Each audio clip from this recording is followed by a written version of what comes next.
देवाच्या उपस्थितीत आज आपण असताना या सायंकाळी प्रभूच्या पवित्र वचनांवरती आपण मनन करणार आहोत. रोमकरसपत्र 12वा अध्याय 1 आणि 2 वचन. म्हणून बंधुजनो, मी देवाच्या करुणांमुळे तुम्हाला विनवतो की तुम्ही आपली शरीरे जिवंत, पवित्र व देवाला ग्रहणीय यज्ञ म्हणून समर्पण करावीत. ही तुमची आध्यात्मिक सेवा आहे. देवाची उत्तम, ग्रहणीय व परिपूर्ण इच्छा काय आहे हे तुम्ही समजून घ्यावे.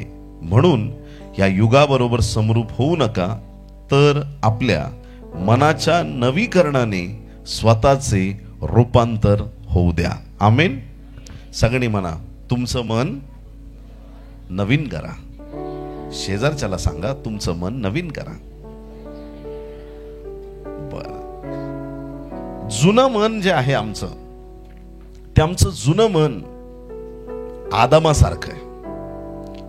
देव सांगतो फळ खाऊ नको, पण बरोबर जाऊन तेच फळ खायचं जे देवाने सांगितलंय खाऊ नको. ज्या गोष्टी परमेश्वर करू नको सांगतो त्या आज्ञा मोडणं आणि त्या देवाच्या विरुद्ध जाणं ही आमची मनाची स्थिती आहे. पण आज जो शास्त्र भाग आपण वाचलाय आणि ज्याच्याकडे लक्ष आपण केंद्रित केलंय, तर त्या वचनात असं लिहिलेलं आहे की परमेश्वर देवबापाची इच्छा आहे की तुमचं आणि माझं मन परिवर्तित व्हावं. बोलो येशू मसीह की. आता मन बदलणं म्हणजे काय? मन बदलणं, ज्यावेळेस आमचं मन बदलतं त्यावेळेस आम्ही एक नवीन व्यक्ती तयार होतो. किती मोठी गाडी असू द्या, गाडी जर समजा एखाद्या टर्न वरून वळवायची असेल तर कुणी असं उतरून गाडीला धक्का देऊन आता टायर वळवू, आता ही गोष्ट तिकडं घेऊ किंवा काय असं कोणी म्हणत नाही. अख्खी गाडी ढकलून न्यायला नाही लागत. फक्त एक स्टेअरिंग आहे हातात, ती फिरवली की अख्खी गाडी वळते. तसंच माणसाचं मन एकदा वळालं की तो माणूस बदलला म्हणून समजा. आमेन. काय बदलायचं आम्हाला? मन बदलायचंय. काही लोक आपली स्टाईल बदलतात, काही लोक आपलं दुसऱ्याची स्टाईल मारायचा प्रयत्न करतात. दुसऱ्याकडे बघतात, ते कसे वागतात, ते कसे बोलतात, त्यांची स्टाईल मारण्याचा प्रयत्न करतात. पण देवाच्या लोकांनी कोणाची स्टाईल मारायची नाही. बोलो येशू मसीह की. देवाच्या लोकांनी कोणाची स्टाईल मारू नये. आमच्या तरुण लेकरांच्या हेअरस्टाईल, नवीन पिक्चर आला का चेंज, कपडे चेंज, वागणं चेंज. घरात पण पिक्चरचे डायलॉग येतात आणि मग नंतर घराचाच एक पिक्चर तयार होतो आणि मग तिथं सगळ्या गोष्टी बदलायला सुरुवात होते. आमच्यासाठी पिक्चरचे डायलॉग नाहीत, आमच्यासाठी देवाचं वचन आहे. आमच्यासाठी कोणाची स्टाईल नाही. मारायची आहे तर येशूची स्टाईल मारा. हालेलुया. बोलो येशू मसीह की. आमचं ते वेगळं आहे की नाही? त्याची स्टाईल निराळी आहे. येशूची स्टाईल कशी आहे? येशूची स्टाईल वेगळी. ह्या मोशेला अडचण आहे, तांबडा समुद्र आहे, करायचं काय? देवा धावा केला, काठी उगारली, समुद्राचे 2 भाग. पण ह्याच्यात देवाने समुद्राचे 2 भाग केले. हे लोक आधी पण जमिनीवर चालत होते, नंतर पण जमिनीवरच चालले. ह्यात मिरॅकल माणसाकडून झालेला काय कळतंय तुम्हाला? पाण्याचे 2 भाग तर देवाने केलेत, पण हे जे इस्रायल लोक आहेत ते आधी पण कोरड्या भूमीवर चालत होते. समुद्र दुभागला तेव्हा पण ते कोरड्या भूमीवरती चालले. येशूची स्टाईल निराळी आहे. ज्या वेळेस शिष्य पुढे निघून गेले, गालिल समुद्रातून त्याला पलीकडे जायचंय, येशू ख्रिस्ताने गालिल समुद्राचे 2 भाग केले नाही, तो पाण्यावर चालू लागला. हालेलुया. बोलो येशू मसीह की. ज्या वेळेस तो पाण्यावर चालतो, आम्हाला आठवण होते की जो आत्मा जगाची निर्मिती होत असताना जलाशयावरती तळपत होता, तोच आत्मा घेऊन आमचा येशू पाण्यावर चालत आहे. तो देव आहे. हालेलुया. त्याची स्टाईल निराळी. त्याचा प्रॉब्लेम पाणी आहे, पाण्याला पायाखाली घेतलं. त्याचा प्रॉब्लेम सैतान आहे, सैतानाला. ही स्टाईल आमची असली पाहिजे. हालेलुया. आमचं मन परिवर्तित झालं पाहिजे. जुन्या विचारापासून, स्वतःला कमजोर समजण्यापासून आणि प्रत्येक प्रकारच्या जगिक गोष्टीपासून आज आम्ही आमचं जीवन बदलून प्रभूच्या सानिध्यात आम्ही समर्पित होणं गरजेचं आहे. कलसेकरास पत्र 3रा अध्याय आणि 2रं वचन.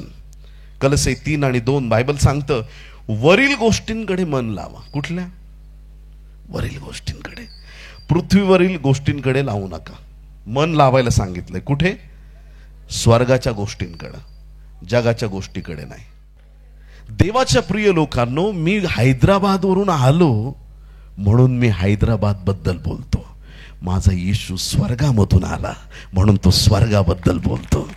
माझा पिता असा आहे, माझा पिता तसा आहे, माझ्या पित्याच्या घरी जागा आहेत, माझा पिता प्रेमळ आहे, माझ्या पित्याकडे जे मागतो माझा पिता ऐकतो. तो स्वर्गाबद्दल बोलत राहिला कारण की तो स्वर्गातून आला होता आणि तो जिवंत देवाचा पुत्र आहे. हालेलुया.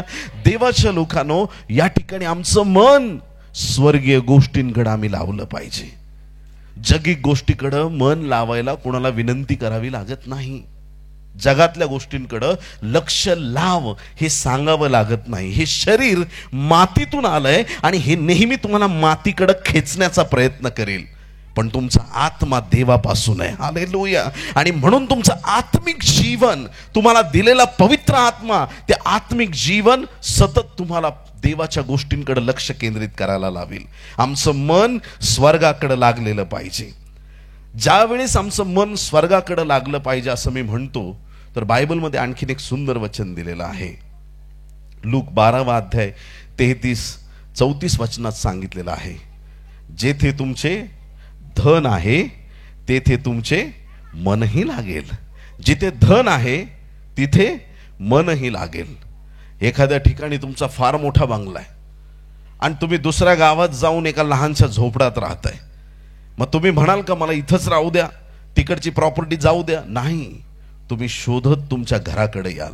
जिथं तुमची संपत्ती आहे त्या ठिकाणाकडे तुमची दृष्टी लागते, त्या ठिकाणाकडे तुम्ही आपले डोळे केंद्रित करता, तिथं तुमचं मन लावता. हे बायबलचं पवित्र वचन आपल्याला शिकवत आहे की आमचं लक्ष स्वर्गाकडे पाहिजे. आम्ही स्वर्गात आपल्यासाठी संपत्ती साठवली पाहिजे. कुठे संपत्ती साठवायची? स्वर्गामध्ये संपत्ती साठवायची. आम्हाला आज आमच्या धार्मिकतेमध्ये एवढं प्रबळ व्हायचं आहे.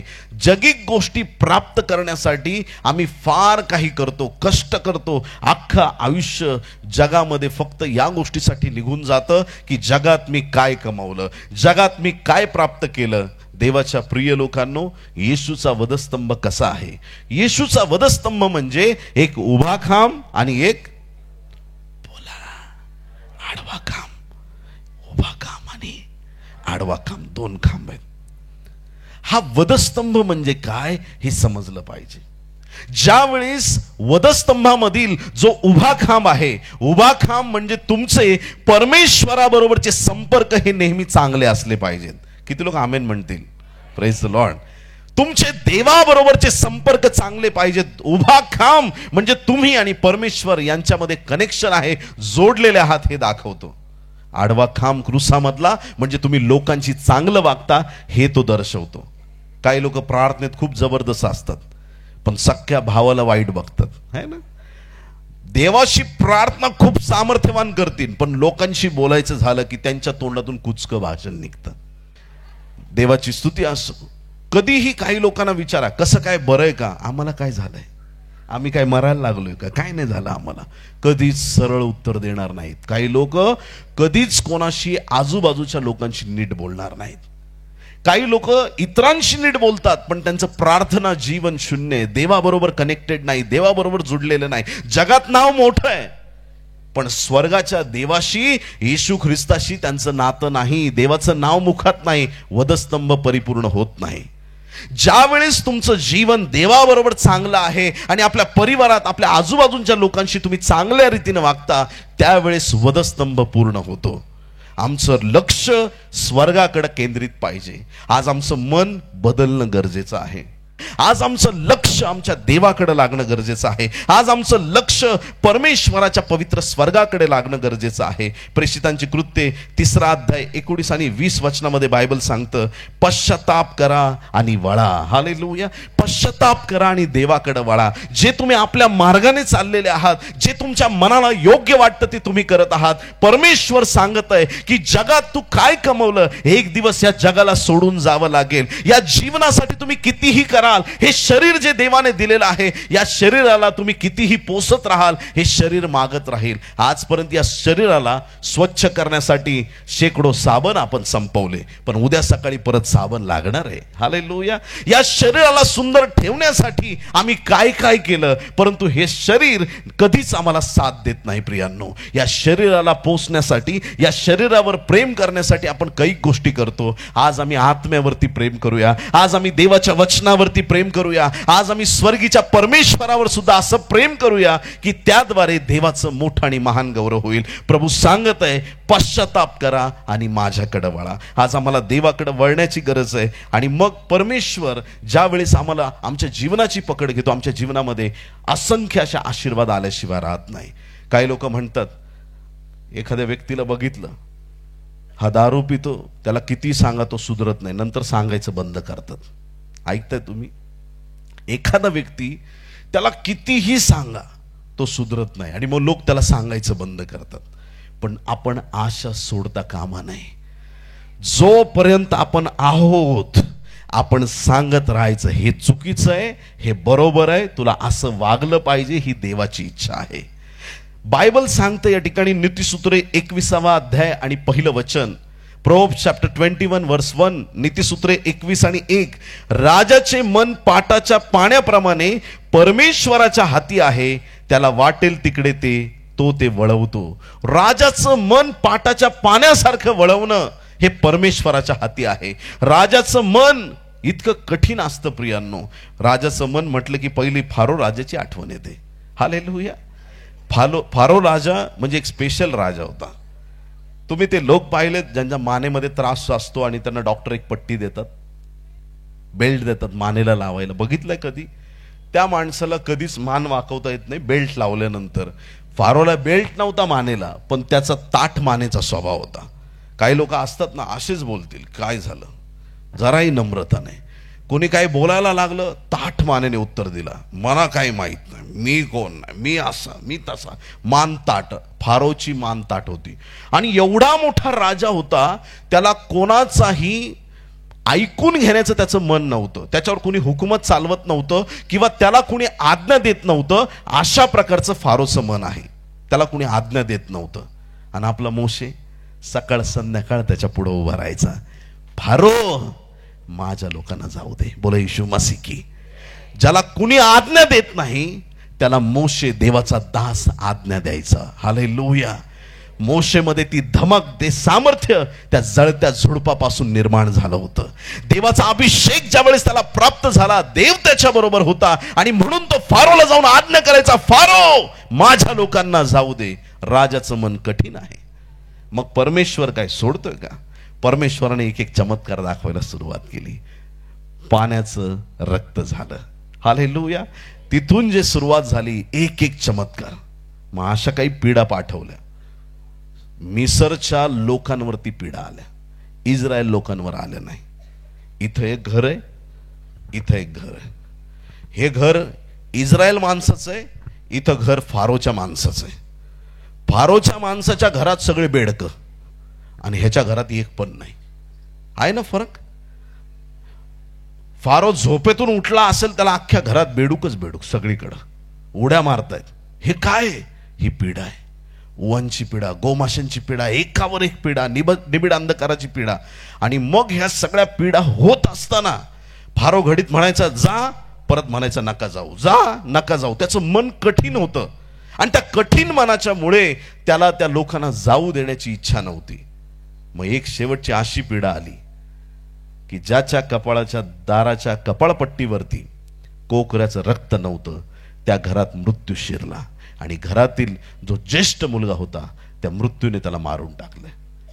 तो ज्येष्ठ मुलगा ज्यावेळेस फारोचा मेला, फारोला समजलं की माझे मांत्रिक, माझे तांत्रिक, माझे लोक माझ्या कामी पडणार नाही. इस्रायलचा देव जिवंत परमेश्वर आहे. इस्रायलचा परमेश्वर सामर्थ्यवान आहे. इस्रायलचा देव अद्भुत चमत्कार करणार आहे. इस्राएल, एल हा जो शब्द इस्रायल मध्ये आलेला आहे, एल एल म्हणजे एल शडाय, एल सिदकेनू, एल एल म्हणजे परमेश्वराचं नाव आहे. इस्रायलच्या नावातच देव उतरून आलेला आहे. देव इस्रायल बरोबर आहे. आज किती राष्ट्र इस्रायलच्या विरुद्ध उठतात, पण ते देवाच्या सामर्थ्याद्वारे प्रत्येक युद्ध जिंकतात. देव त्यांच्या बरोबर आहे. त्या रात्री असं झालं की देवाने त्या फारोचा ताबा घेतला. आणि मग निर्गम याच्या 12व्या अध्यायाच्या 31 आणि 32 वचनामध्ये काय म्हटलेलं आहे पहा. निर्गम 12वा अध्याय 31 आणि 32 वचन. तेव्हा फारोने रातोरात मोशे व अहरोन यांना बोलावून सांगितले, तुम्ही व सगळे इस्रायल लोक माझ्या लोकातून निघून जा. तुम्ही म्हणता त्याप्रमाणे जाऊन परमेश्वराची सेवा करा. तुम्ही म्हणता त्याप्रमाणे आपली शेरडे, मेंढरे व गुरेढोरे घेऊन चालते व्हा आणि मलाही आशीर्वाद द्या. आमेन. किती सुंदर वचन आहे. फारोचं कठीण मन ज्या देवाने बदललं, तुमच्या परिवारात, तुमच्या जीवनात ज्यांनी कठीण मन दाखवलंय, देव त्यांची मन आज नंतर बदलणार आहे. हालेलुया. तुम्ही ज्यांना सुवार्ता सांगता, ज्यांना सत्य सांगता, पण ते वाईट गोष्टींच्या अधीन आहेत, पापाच्या अधीन आहेत, आणि तुम्ही विचार करता की ते बदलत नाही, आज रात्री माझा देव त्यांना स्पर्श करणार आहे. आज रात्री त्यांची कठीण मन परमेश्वर बदलून टाकणार आहे. कारण की देव ज्याच्या बरोबर आहे, सैतान त्याला काही करू शकत नाही. हालेलुया. सैतान देवाच्या लोकांना घाबरतो. आजपर्यंत हे ऐकलं की सैतान देवाला घाबरतो, पण मी आज तुम्हाला हे सांगतोय की सैतान तुम्हाला पण घाबरतो. का? कारण तुम्ही पवित्र आत्म्याचे मंदिर आहात. ज्यावेळेस सैतान तुम्हाला बघतो, तुमच्यातला देवाचा आत्मा त्याला दिसतो, तुमच्यातला येशू त्याला दिसतो, आणि सैतान तिथून पळून जातो. हालेलुया. देवाचं सामर्थ्य तुमच्या आणि माझ्या जीवनावर आहे. सैतान हरलेला आहे. ज्यावेळेस तुम्हाला खात्री आहे की लोकांना बदलणारा देव माझ्या बरोबर आहे, तेव्हा तुम्ही स्थिर राहता. ते म्हणतात तुम्हाला तप्त अग्नीच्या भट्टीत फेकू, जर तुम्ही आमचं ऐकलं नाही, तुम्ही म्हणता फरक पडत नाही, चौथा माणूस माझ्या बरोबर आहे, माझा देव माझ्या बरोबर आहे, तो माझी काळजी घ्यायला समर्थ आहे. हालेलुया. त्याला वाटतं तो तुमच्यासाठी काहीतरी वाईट करतोय, पण तो देवाच्या गौरवासाठीच एक कारणीभूत ठरला. प्रभूची स्तुती असो. सैतान प्रॉब्लेम आणण्याचा प्रयत्न करील, त्याच्या वेगवेगळ्या योजना तुमच्या जीवनासाठी असतील, पण लक्षात ठेवा, तो परात्पर देव ज्या वेळेस तुमच्या बरोबर आहे, परमेश्वराचं गौरव आपल्या जीवनात झाल्याशिवाय राहणार नाही. आज फारोचं कठीण मन, फारो म्हणजे एक सैतानाचं रूप तुम्ही म्हणू शकता, दुष्टात्म्याने प्रेरित असा व्यक्ती, त्याचं मन जर परमेश्वर बदलतो, तर आज आमच्या परिवारासाठी आम्ही प्रार्थना करायची आणि टार्गेट ठेवायचं आमच्या घरामध्ये. व्यसनात कोण आहे, देवापासून दूर कोण आहे. एखाद्या घरात असा एक विशेष व्यक्ती असतो जो चर्चला येत नाही. जर मला तुम्ही विचाराल आणि कोणी म्हणाल या गर्दीमध्ये, अख्ख्या घरात मीच एकटा चर्चला येतो, देवाची स्टाईल अशी की घरातलं जो सगळ्यात वाईट आहे त्याला पहिलं चर्चला आणतो. तुम्ही आलात, बाकीचे येतीलच. हालेलुया. जे वर्स्ट आहेत ते जर देवाकडे वळाले, बाकीचे वळणार आहेत. तुम्ही सांगू नका तो असं आहे, ती तशी आहे, हे असं आहे. पण ज्या वेळेस तुम्ही ख्रिस्तावरती विश्वास ठेवता, मन परिवर्तन करण्याचं सामर्थ्य देवाच्या पवित्र आत्म्यामध्ये आहे. ते मन परिवर्तित होतं. लोक जे बोलतात त्यांचे शब्द बदलतात.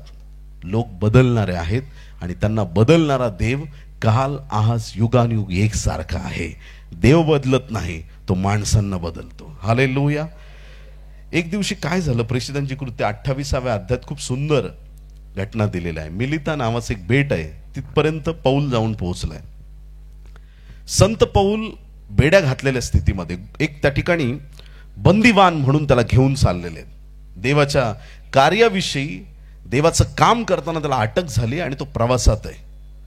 अनेक लोक त्या जहाजावरती आहेत आणि अचानक 14 दिवस असे होते की त्या ठिकाणी वादळ आहे, काही दिसत नाहीये, थंडी आहे कडाक्याची, मरतोय की काय अशी स्थिती आहे. पण पौलाला माहित आहे की माझी सेवा संपली नाही, माझा देव मला मरू देणार नाही. पौलाला गॅरंटी आहे की माझा परमेश्वर माझ्या बरोबर आहे, तो माझा पाठीराखा आहे. एकट्या पौलामुळे सगळे लोक सुरक्षित आहेत. आणि पौलाने भविष्यवाणी केली, जहाज फुटेल पण एकही व्यक्ती मरणार नाही. आणि अगदी तसंच झालं. जहाज फुटलं, पण त्यांना माहित नव्हतं किनारा एवढा जवळ आहे, पण ते बरोबर पोहून किनाऱ्यापर्यंत सगळे पोहोचले, एकाच्याही जीविताची हानी झाली नाही. बरं, आता ह्या -डिग्रीमध्ये बर्फाचं पाणी आहे तिथं सगळं, आणि तिथून त्या मिलिताच्या त्या बेटापर्यंत जाऊन पोहोचले. आता थंडी लागली म्हणून त्यांनी काय केलं की पौलाने जाऊन काही काटक्या गोळा केल्या. तिथल्या लोकांनी जी शेकोटी बनवली होती त्या शेकोटीत त्याने टाकून दिल्या सगळ्या काटक्या. ज्यावेळेस त्याने त्या काटक्या त्या शेकोटीमध्ये टाकल्या, त्या सगळ्या जमा केलेल्या त्या काड्यांमध्ये काटक्यांमध्ये एक साप लपून बसला होता. कोण लपून बसला होता? साप लपून बसला होता. त्याला ऊब लागली, त्याच्यातून डायरेक्ट साप बाहेर आला आणि डायरेक्ट पौलाच्या हातालाच त्याने पकडलं. विषारी साप. बेटावरच्या लोकांना माहिती आहे या सापासारखा विषारी इथं काही नाही. लोक त्याच्याकडे बघत बसले. लोक म्हटले तिथून वाचून आला, ही देवाचीच इच्छा, हा माणूस मेला पाहिजे. तिथून वाचला, समुद्रात मरणार होता, तिथून वाचला म्हणून आता देव याला इथं मारतोय, हा माणूस मेला पाहिजे आता. असं ते सगळेजण त्याच्याचकडे बघत राहिले. ते त्या दिवशी एकाला चावलं, किती लगेच मेला ना, मरेल आता, ते वाट बघत बसले, आत्ता मरेल, मग मरेल. 10 मिनिटं झाले, 20 मिनिटं, अजून थोड्या वेळाने ज्या पौलाबद्दल ते बोलत होते की हा मरणार आहे, थोड्याच वेळानंतर त्यांचं मन पलटलं आणि ते काय म्हणाले ऐका. प्रेषित 28 अध्याय 4 ते 6 वचनात शेवटचा भाग मी तुम्हाला वाचून दाखवतो. ते जीवाणू त्याच्या हाताला लटकलेले पाहून बरोबर लोक एकमेकांना म्हणू लागले, खरेच हा माणूस घातकी आहे. हा समुद्रातून वाचला तरी न्याय देवता त्याला जगू देत नाही. त्याने तर ते जीवाणू विस्तवात झटकून टाकले. जे हाताला साप चावला होता तो त्याने झटकला आणि परत त्याला अग्नीत मारून टाकलं आणि त्याला काही इजा झाली नाही. तो सुजेल किंवा एकाएकी मरून पडेल ह्याची ते वाट पाहत होते. लोक वाट पाहतायत की हा सुजेल, तोंडातून फेस येतोय की काय, आता मरतोय, अशी ते वाट पाहतायत. पण बराच वेळ वाट पाहिल्यावर त्याला काही विकार झाला नाही असे पाहून ते आपले मत बदलून म्हणाले, हा कोणी देव आहे. हालेलुया, बोलो येशू मसीह की. त्या सगळ्या लोकांचं मन परिवर्तित झालं. त्यांना देवाचं सामर्थ्य ठाऊक नव्हतं. त्यांना माहित नव्हतं की हा यहोवा देव, हा येशू ख्रिस्त काय काम करणार आहे. जोपर्यंत त्यांनी आजपर्यंत जेव्हा जेव्हा लोकांना साप चावताना पाहिला होता, त्यांनी हेच पाहिलं की साप चावल्यावर मनुष्य मरतो. पण ज्यावेळेस संत पौलाला बायबलमध्ये पाहतो आपण, साप त्याला सर्पदंश झाला, त्यावेळेस परमेश्वराने अद्भुत चमत्कार केला आणि पौलाचा नाश परमेश्वराने होऊ दिला नाही. ही जिवंत देवाची महान साक्ष आहे. ही साक्ष पाहून त्यांचं मत बदललं, त्यांचं मन बदललं आणि लोक म्हणू लागले, हा कुणीतरी देव आहे. हालेलुया. लोकांचं मन बदललं. देवाचं सामर्थ्य पाहिल्यानंतर लोकांना त्याच्यावरती विश्वास बसतो. आम्ही येशूला मानणारे लोक आहोत, आम्ही येशूला ओळखणारे लोक आहोत आणि आम्हाला आता झोपेतून जाग होण्याची गरज आहे. आज आम्हाला देवाला ओळखण्याची गरज आहे. परमेश्वर किती अलौकिक काम करणारा परमेश्वर आहे ही आम्हाला कळालं पाहिजे. साधू सुंदर सिंग नावाचे देवाचे महान सेवक या भारताच्या इतिहासामध्ये होऊन गेले. ज्या वेळेस त्यांनी येशू ख्रिस्ताचा स्वीकार केला, वडिलांनी पत्र पाठवलं आणि म्हटलं, बाळा सुट्टी आहे, तुला घरी ये, सुट्टीला घरी ये, मला तुझ्याशी बोलायचं आहे. आणि मग त्यावेळेस साधू सुंदर सिंग ज्यावेळेस घरी आले आणि त्यांनी घरी आल्यानंतर साधू सुंदर सिंग यांना सांगितलं की बाळा रे, तू काय करतोयस, त्या येशूच्या नादी लागू नको. त्यांनी म्हटलं, माझा जीव गेला तरी चालेल पण मी येशूला सोडणार नाही. हालेलुया. त्यांच्या वडिलांनी काय केलं, त्यांच्या परिवाराने त्यांना जेवण वाढलं आणि जेवण वाढल्यानंतर त्यांनी आनंदाने भोजन केलं, पण त्या जेवणामध्ये परिवाराने विष घालवलं होतं. आणि मग त्यांना ताप यायला लागला, त्यांची तब्येत बिघडू लागली. त्यांना कळालं काहीतरी सैतानाने डाव साधलाय माझ्या विरुद्ध आणि म्हणून त्यांनी काय केलं, त्या ठिकाणी ते उठले आणि ते उठून त्या ठिकाणातून आपल्या मित्राच्या घरी गेले. त्या त्रासात आपल्या मित्राच्या घरी ज्यावेळेस ते पोहोचले, मित्राच्या घरी गेल्यानंतर त्यांनी सांगितलं, मला माहित नाही मला काय झालंय, मला खूप ताप येतोय, मला त्रास होतोय. त्यांच्या मित्राने त्यांना घरात घेतलं आणि पटकन त्यांना बिछाण्यावर झोपायला सांगितलं. डॉक्टरला बोलवलं. डॉक्टर त्या ठिकाणी आला. डॉक्टरने तपासणी केली आणि सगळ्या तपासण्यात डॉक्टरला कळालं की ह्या व्यक्तीला विष बाधा झाली आहे. डॉक्टरने सांगितलं, येत्या काही मिनिटांमध्ये हा व्यक्ती मरणार आहे. आणि डॉक्टर तिथंच जवळ बसून होता. आपण काही करू शकत नाही कारण की सगळं विष त्याच्या शरीरात भिनलेलं आहे.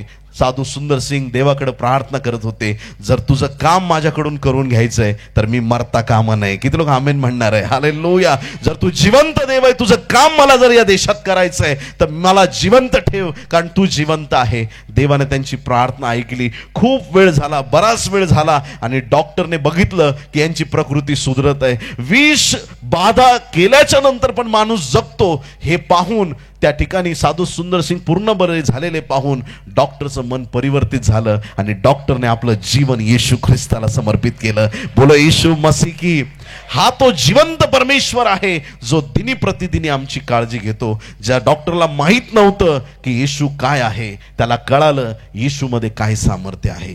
देवाच्या प्रिय संत गणांनो, आज आमचं मन, आमचं जीवन आम्ही देवाच्या सानिध्यात देणं गरजेचं आहे. आज आम्ही आमचं जीवन प्रभूला समर्पित करणं गरजेचं आहे. ज्या वेळेस आम्ही देवाच्या सानिध्यात वाढतो, ज्या वेळेस आम्ही प्रभूला आपलं जीवन देतो, ज्या वेळेस आम्ही सत्य मार्गावरती चालतो, ज्या वेळेस आम्ही वाईट गोष्टींचा त्याग करतो, त्यावेळेस आमच्या जीवनामध्ये शांती, देवाचं सामर्थ्य यायला सुरुवात होते. ज्यावेळेस आम्ही कुठल्या पापामध्ये अडकलेलो असतो, आम्हाला खूप ओढाताण करावी लागते. परिवार सांगतो हे व्यसन आहे सोडून दे, परिवार सांगतं हे पाप आहे सोडून दे, लोक सांगतात ह्या गोष्टी चुकीच्या आहेत, आणि ज्यावेळेस त्या चुकीच्याच गोष्टीमध्ये आम्ही अडकून राहतो, स्वतःच्याच मनाने आम्हाला वाटतील त्या मार्गाने चालत राहतो, परमेश्वराच्या अंतःकरणाला आपण दुःख देत राहतो, तोपर्यंत आम्हाला सत्य मार्ग कळत नाही, तोपर्यंत आमचं जीवन आशीर्वादित होऊ शकत नाही. आज येशू ख्रिस्त तुम्हाला आशीर्वादित करू इच्छित आहे. हालेलुया. आज देवाकडे आमचं मन वळणं गरजेचं आहे. आम्हाला प्रभूकडे वळण्याची गरज आहे. त्याद्वारे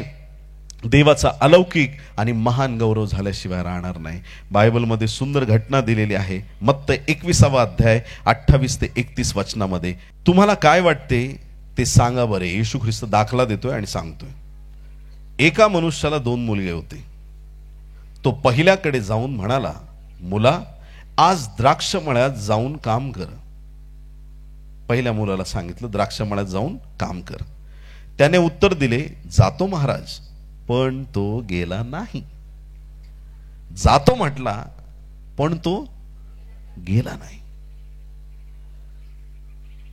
मग दुसऱ्याकडे जाऊन त्याने तसेच म्हटले, पण तो म्हणाला, मी नाही जात. तरी नंतर त्याला पस्तावा होऊन तो गेला. ह्या दोघातून कोणी बापाच्या इच्छेप्रमाणे केले ते म्हणाले दुसऱ्या मुलाने. येशूने त्यांना म्हटले, मी तुम्हाला खचित सांगतो, जकातदार व कसबिणी तुमच्या आधी देवाच्या राज्यात जातात. आमीन. खूप पॉवरफुल वचन आहे, सामर्थ्यवान वचन आहे. एका बापाला 2 मुलं आहेत. एकाला म्हणतो जा मळ्यात काम करायला जा. तो म्हणतो जातो, पण तो जात नाही. शब्दाने बोलतो की मी जाणार आहे, पण तो जात नाही. याचा काय अर्थ आहे? त्याच्या तोंडात एक आहे आणि मनात वेगळा आहे. त्याच्या मुखाने तो म्हणत आहे, बोलण्याद्वारे तो सांगत आहे की मी जाणार आहे, पण मनात त्याच्या असं त्याने ठेवलंय, बापाला फक्त बोलायचं जातो, पण मनात हे ठेवायचं की आपण जायचं नाही. जे लोक जीवनातून 2 संदेश देतात ते संदेश जगाला मान्य होत नाहीत. हालेलुया. जे आम्ही बोलतो तसं आम्ही वागलं पण पाहिजे. एखाद्या दारुड्याने आज संमेलन घेतलं आणि तो म्हणला, गावात कुणीच दारू प्यायची नाही. लोक लगेच ऐकतील. ते म्हणतील, पहिलं तू सुधर. एखादा पापाच्या अधीन आहे, तो लोकांना सांगतो तुम्ही पवित्र व्हा. कशाला कोण ऐकेल? तुमचं जीवन एक संदेश असला पाहिजे. जगातल्या सगळ्या घरांमध्ये बायबल नाही प्रियांनो.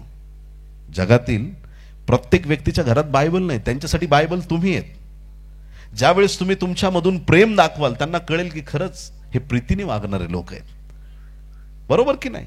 आमच्या जीवनातून ख्रिस्ताचा संदेश दिसला पाहिजे. आम्हाला शब्दाने बोलण्याची गरज नाही. आम्हाला सांगायला नाही पाहिजे की आम्ही कोण लोक आहेत, आम्ही असे आहेत, आम्ही तसे. हे बोलण्याची गरज पडता कामा नये. एका गालात मारली तर दुसरा गाल पुढं कर. ही नम्रता, हे प्रेम ज्यावेळेस आम्ही धारण करतो, तोच आमचा संदेश आहे. मुखाने सांगण्यापेक्षा जगून दाखवणं जास्त गरजेचं आहे. मी असा आहे, मी तसा आहे हे बोलण्यापेक्षा ते जीवन आम्ही जगलं पाहिजे. संत पौल म्हणतो, तुम्ही देवाचे, ख्रिस्ताचे पत्र आहात, जिवंत बायबल तुम्ही आहात. तुमच्या जीवनाला लोक वाचतात.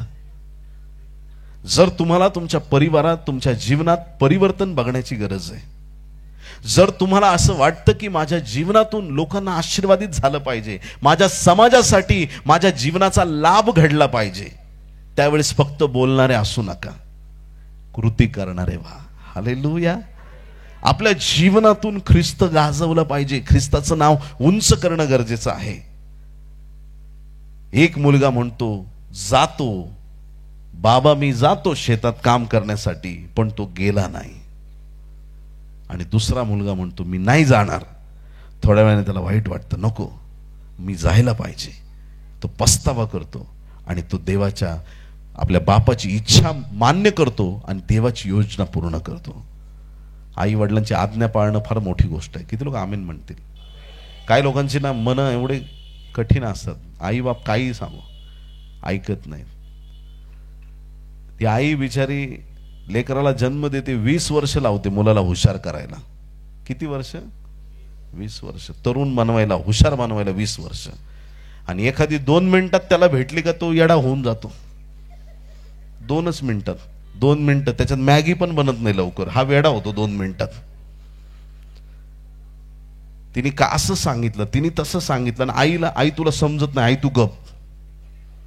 आई वडिलांवरती रुबाब झाडणं बंद करा. बोलो येशू मसीह की. सेवा व्यर्थ आहे तुमची. जो दिसणाऱ्या भावावरती, दिसणाऱ्या परिवारावरती नीट प्रेम करू शकत नाही, न दिसणाऱ्या देवावर कधी प्रेम करणार? ज्याला घरात 4 वाक्य नीट गोडीने प्रेमाने बोलता येत नाही, तो परमेश्वराकडे काय प्रार्थना करणार आहे आणि कधी देव त्याची प्रार्थना ऐकणार आहे? आमच्या घरात, आमच्या जीवनात, आमच्या परिवारात, आमच्या आजूबाजूच्या लोकात, आमच्या समाजात जर आम्ही नेहमी तिरसटपणे वागत राहू, जर आम्हाला जवळच्या लोकांशी नीट बोलता येत नाही, देवाची प्रार्थना कशी करणार आहेत आपण? आमचं मन परिवर्तित झालं पाहिजे. आमचं जीवन आज देवाच्या सानिध्यात आलं पाहिजे. आई बापांच्या बोलण्याचं वाईट वाटून घेऊ नका. आमेन. देवाच्या प्रिय लोकांनो, ज्या वेळेस तुम्ही आई वडिलांचा सन्मान करता त्यावेळेस परमेश्वर आनंदी होतो. कारण 5वी आज्ञा आहे, तू आपल्या आई बापाचा सन्मान कर. मन परिवर्तित होत असताना 10-20% करू नका. आमेन. आमचं मन 100% देवाच्या सानिध्यात परिवर्तित होणं गरजेचं आहे. आतून बाहेरून आम्ही पूर्ण बदलणं गरजेचं आहे. तर आम्ही देवाचं काम करू शकतो, तर आम्ही शांतीची सुवार्थ सांगू शकतो, तर आम्ही देवाचं गौरव आमच्या परिवारात, आमच्या मंडळीत, आमच्या जीवनात आम्ही करू शकतो. ह्या 2 पुत्रापैकी एका पुत्राने देवाची इच्छा मानली नाही आणि मग त्याच्या जीवनामध्ये तो एक असा पुत्र ठरला की जो बापाच्या इच्छेच्या विरुद्ध जात आहे. स्वर्गातला बाप आज तुम्हाला विचारतोय, तुम्ही माझं काम कराल का? तुम्ही सत्यतेने वागाल का? फक्त नुसतं होय म्हणून जर तुम्ही शांत बसाल तर परमेश्वर आनंदी होणार नाही. पण जर तुम्ही आज त्याचा स्वीकार कराल आणि तुम्ही ठरवाल की आज नंतर मी देवाच्या राज्यात सत्यतेने चालणार आहे, माझ्या मंडळीच्या वाढीसाठी मी झटणार आहे, माझ्या जीवनामध्ये मी सत्य मार्गाने चालेल, येशूला मी सोडणार नाही, परमेश्वराच्या या काळामध्ये, या शेवटच्या काळात मी टिकून राहील, जर असा निर्णय केला, परमेश्वर आशीर्वादित केल्याशिवाय राहणार नाही. बोलो येशू मसीह की. देवाच्या प्रिय लोकांनो, ज्यावेळेस तो क्षण तुमच्या जीवनात येतो की त्यावेळेस तुम्हाला जाणवतं की प्रभूशिवाय आता काही नाही, त्या क्षणाचा योग्य वापर करा. जर आपण आपलं मन कठीण ठेवून राहिलो तर देवाला कार्य करायला संधी मिळत नाही. पेरणाऱ्याने सगळीकडेच पेरलं, त्याच्याकडचं बीज वाटेवर पडलं, पाखरांनी ते खाऊन टाकलं. जे बीज खडकाळीमध्ये पडलं ते वाढूच शकलं नाही, त्याला मुळं धरायला जागाच नव्हती. जे बीज काटेरी झुडपात पडलं, त्या काट्या कुसळ्यांनी सगळ्या गोष्टी इतक्या अडखळण्याच्या होत्या की त्यांनी त्या बीजाला वाढूच दिलं नाही. ते बीज मात्र वाढलं, जे बीज सुपीक जमिनीत पडलं होतं. आज देवाला सांगायचंय, माझं मन त्या सुपीक जमिनीसारखं कर. जेव्हा तू बोलशील त्या मनामध्ये माझ्या ते वचन बहुगुणित होईल. तुझी योजना स्वीकारण्याचं मला मन दे प्रभू. असं ये, असं कार्य कर ते सगळे पाखरं जे बीज उचलणार आहेत त्यांना माझ्या जीवनातून हाकलून दे. असं कार्य कर की त्या खडकाळीला फोडून टाक आणि माझ्या हृदयाला सुपीक जमीन बनव. असं कार्य कर, ते काटे कुसळे माझ्या जीवनातून काढून टाक आणि माझ्या अंतःकरणाला सुपीक जमीन बनव. ज्यावेळेस त्या सुपीक जमिनीत तुम्ही देवाचं वचन स्वीकाराल, तुम्हाला जगात कुठल्या गोष्टीची हाव राहणार नाही. हालेलुया. मन संतुष्ट होऊन जाईल. काही काही लोक मर्सिडीज गाड्या, रात्री झोप येत नाही, ते मध्यरात्री उठून खिडकीतून बघतात, त्यांना स्वप्न पडलेलं असतं दगड मारलाय गाडीला कोणीतरी. एवढ्या रात्रीचं उठून खिडकीतून डोकावून बघतो, बरं झालं, मला वाटलं काच फोडली काय, प्रभू धन्यवाद. त्याला झोप नाही रात्रीची. घराचा मोठेपणा काही लोकांना, माझं घर 20 बेडरूमचं. यार तू काय माणूस आहे का, मधमाशी आहे? हा, 20-20 मिनिटं प्रत्येक बेडरूम मध्ये झोपणार आहे का रात्रभर? मधमाशी सारखा इथून तिथं तिथून तिथं. अरे तुला किती बेडरूमचं घर असो, झोपणार तर एकाच ठिकाणी आहे ना. हुशारकी कशाची मारावी? मला देवाची ओळख आहे, माझा देव मला ओळखतो. ख्रिस्ताच्या वधस्तंभाखेरीज कशाचाही अभिमान बाळगणं माझ्याकडून न हो. मला येशू कळालेला आहे, हा माझ्या जीवनाचा आनंद आहे. हालेलुया. आज जुने विचार आपण सोडून देऊ, जुनं मन आज सोडून देऊ आणि आज प्रभूच्या सानिध्यात मनाचं नवीनीकरण करू.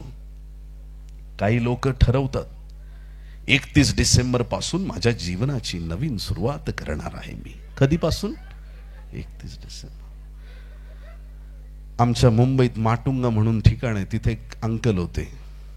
ते कधी भेटले तर बिडीच पित असायची. त्यांना सांगायचो अंकल सोडून द्या. एकदा परिवर्तन झालं त्यांच्यात. ते मला म्हटले, विकास 31 नंतर बिडी सोडून देणार. मी खुश झालो. 10-15 दिवस बाकी आहेत. म्हणलं प्या अंकल, आता काय करता, कारण 31 नंतर अंकल सोडणार आहेत. प्रभूला धन्यवाद. ऐकलं बाबा एकदाच. एवढे दिवस सांगतो ऐकलं नाही, पण ह्या वेळेस ऐकलं. धन्यवाद. नवीन वर्ष सुरू झालं, 3-4 तारीख आली जानेवारीची आणि अंकलचं चालूच आहे अगरबत्ती. म्हटलं अंकल हे काय, तुम्ही तर बोलले 31 डिसेंबर बिडी सोडणार. सोडली बिडी. सिगारेट आहे, माझं स्टँडर्ड वाढलंय म्हणे. हे शाबास. हे अशा परिवर्तनाचा काय उपयोग होणार आहे? फसवं परिवर्तन नको, खोटं परिवर्तन नको, दिखाव्याचं परिवर्तन नको, कुणाला तरी दाखवायचंय म्हणून परिवर्तन नको. आमचं मन परिवर्तन झालेलं आमच्या देवाने ओळखलं पाहिजे. जुना जीवनक्रम आमचा बदलणं गरजेचं आहे. आज जे देवाने आपल्याला वचन दिलेलं आहे त्या वचनात आम्ही दृढ व्हायचा प्रयत्न करूया. आपल्या मनाच्या नवीनीकरणाने स्वतःमध्ये बदल घडून आणा, हे देवाचं अभिवचन आहे. आज देवाला अभिवचन देऊया. माझ्या चुका, माझे दोष मला दाखव. धन्य आणि आशीर्वादित आहेत ते लोक जे आपल्या चुका लगेच ऍक्सेप्ट करतात. काही लोक चुका करून पण परत त्याच चुका करतात. लोकांनी म्हणलं तू असं का केलं? मी कधी केलं? मी नाही केलं. कबुलीला येत नाहीत, सत्य स्वीकारत नाहीत, मन परिवर्तित करत नाहीत. आज वधस्तंभ एक उभा खांब आहे आणि आडवा खांब आहे. आज आमचं मन देवासाठी पण परिवर्तित करूया, जगासाठी पण परिवर्तित करूया. जगाचा तुम्ही तिरस्कार केला, त्यांच्या जीवनावर आशीर्वाद कसे येतील, त्यांना कसे देवाची कृपा माहीत होईल. एखादा व्यक्ती जर पापाच्या अधीन आहे आणि तुम्ही दाखवतो मी धार्मिक आहे, तो वाईट आहे, मी त्याच्याशी बोलणार नाही, अरे पण त्याच्या जीवनात परिवर्तन कसं होईल? जर तुम्ही वाईट लोकांचा तिरस्कार कराल तर देवाचं वचन त्यांच्यापर्यंत कसं जाणार? घरातला एखादा व्यक्ती तुमच्या जर देवापासून दूर आहे, त्याचा तुम्ही तिरस्कार करत राहिले, हा असाच आहे, ती तशीच आहे, तर त्यांच्या जीवनात परिवर्तन कसं होणार? आज असं आमच्या मनाचं परिवर्तन होऊ द्या की त्याद्वारे जे ख्रिस्ताचं वचन आहे, तुम्हाला तर ख्रिस्ताचे मन आहे. आमचं मन कोणापासून आहे? ख्रिस्ताचं मन आम्हाला दिलंय. येशूचं मन कसं आहे? शुद्ध आहे, सगळ्यांसाठी एकसारखं आहे. असं मन